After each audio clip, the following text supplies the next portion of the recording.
بسم اللہ الرحمن الرحیم۔ محترم ناظرین، السلام علیکم۔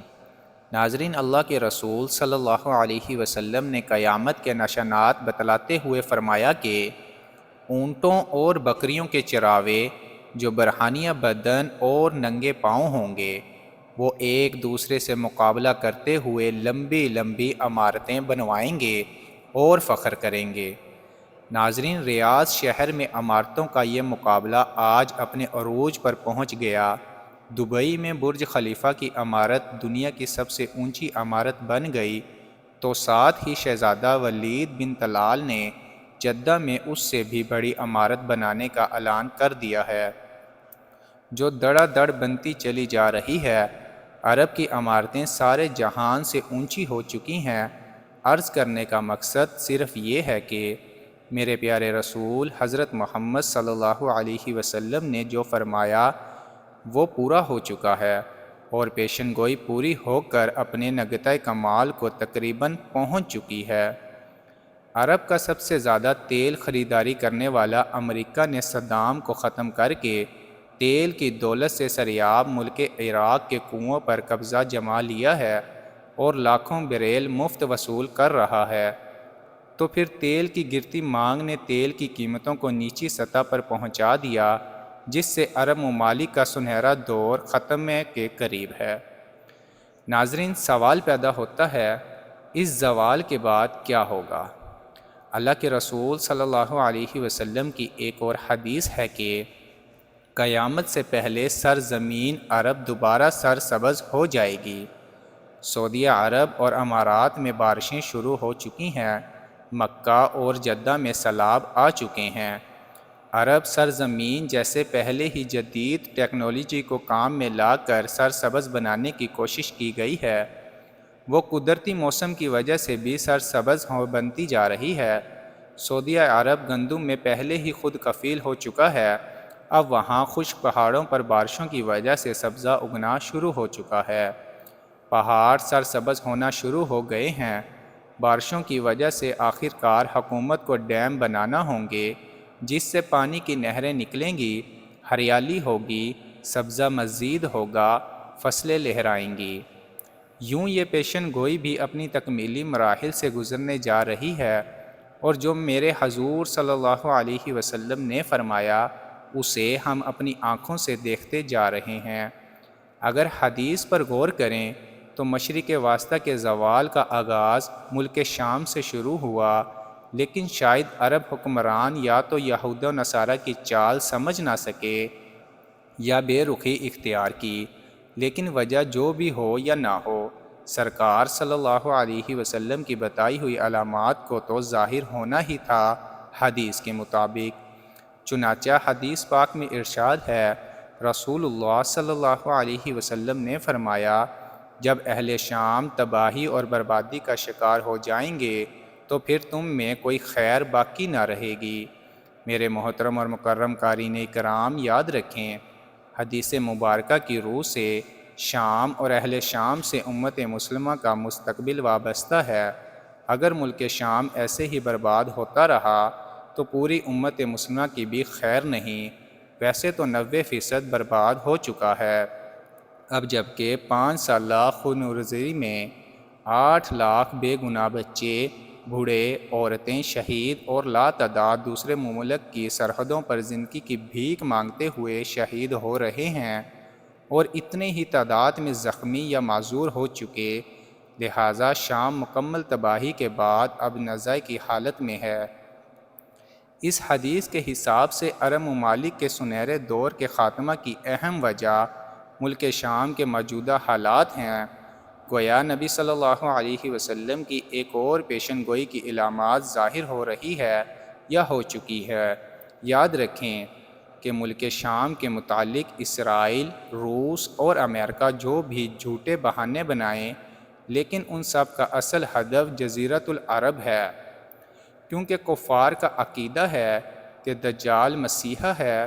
اس وجہ سے یہ لوگ دجال کے انتظامات مکمل کر رہے ہیں، جس کے لیے عرب ممالک میں عمدہ استحکام پیدا کرنا ہے، کیونکہ ملک شام پر یہود اور نصارہ قبضہ کرنا چاہتے ہیں، اور یہ ہو کر رہے گا۔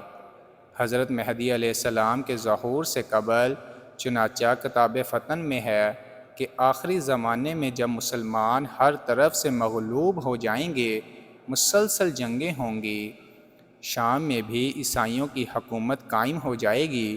علماء کرام سے سنا ہے کہ سعودیہ، مصر، ترکی بھی باقی نہ رہے گا، ہر جگہ کفار کے مظالم بڑھ جائیں گے، امت آپسی خانہ جنگی کا شکار رہے گی، عرب خلیجی ممالک، سعودیہ عرب وغیرہ بھی میں مسلمانوں کی باقاعدہ پرشوکت حکومت نہیں رہے گی۔ خیبر سعودیہ عرب کا چھوٹا شہر مدینہ المنورہ سے 70 کلومیٹر کے فاصلے پر ہے کہ قریب تک یہود و نصارہ پہنچ جائیں گے اور اس جگہ تک ان کی حکومت قائم ہو جائے گی، بچے کچے مسلمان مدینہ منورہ پہنچ جائیں گے۔ اس وقت حضرت امام مہدی علیہ السلام مدینہ منورہ میں ہوں گے۔ دوسری طرف دریائے تبریہ بھی تیزی سے خشک ہو رہا ہے، جو کہ مہدی علیہ السلام کے ظہور سے قبل خشک ہوگا۔ اس لیے جب مشرق وسطیٰ کے حالات کو، خصوصاً مسلمانوں اور ساری دنیا کے حالات کو دیکھتے ہیں تو صاف نظر آتا ہے کہ دنیا ہولناکیوں کی جانب بڑھ رہی ہے۔ فرانس میں حملوں کے بعد فرانس اور پوپ بھی عالمی جنگ کی بات کر چکے ہیں۔ سوال پیدا ہوتا ہے کہ اس عالمی جنگ کا مرکز کون سا خطہ ہوگا؟ واضح نظر آ رہا ہے کہ مشرق وسطیٰ ہی متوقع ہیں۔ یہاں بھی ہند اور پاک کی رنجشیں کرمشکمش کے بڑھتے حالات سے بھی لگتا ہے کہ غزوہ ہند کی طرف رخ کر رہے ہیں، کیونکہ حضرت ابو ہریرہ رضی اللہ تعالیٰ عنہ سے روایت ہے کہ رسول اللہ صلی اللہ علیہ وسلم نے ارشاد فرمایا، میری قوم کا ایک لشکر وقت آخر کے نزدیک ہند پر چڑھائی کرے گا اور اللہ اس لشکر کو فتح نصیب کرے گا، یہاں تک کہ وہ ہند کے حکمرانوں کو بھیڑیوں میں جھگڑ کر لائیں گے۔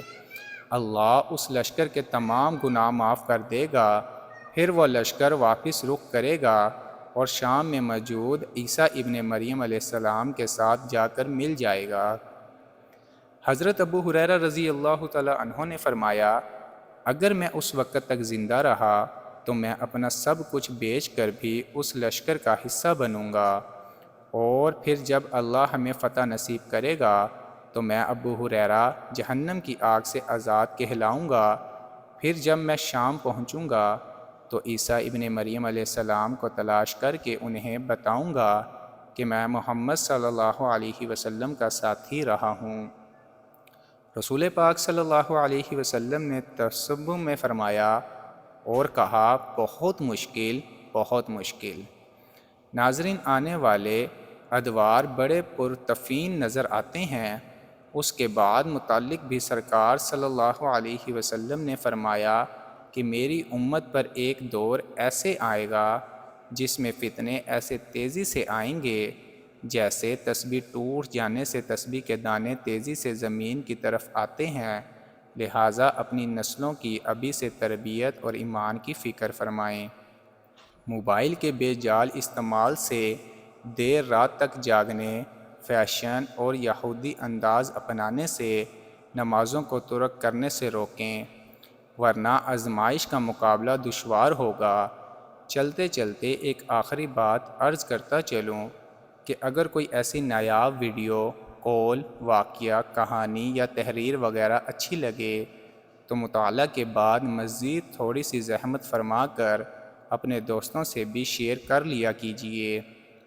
یقین کیجیے کہ اس میں آپ کا بمشکل ایک لمحہ صرف ہوگا، لیکن ہو سکتا ہے اس ایک لمحہ کی اٹھائی ہوئی تکلیف سے آپ کی شیئر کردہ تحریر ہزاروں لوگوں کے لیے سبق آموز ثابت ہوں، میرے اور آپ کے لیے صدقہ جاریہ بن جائے۔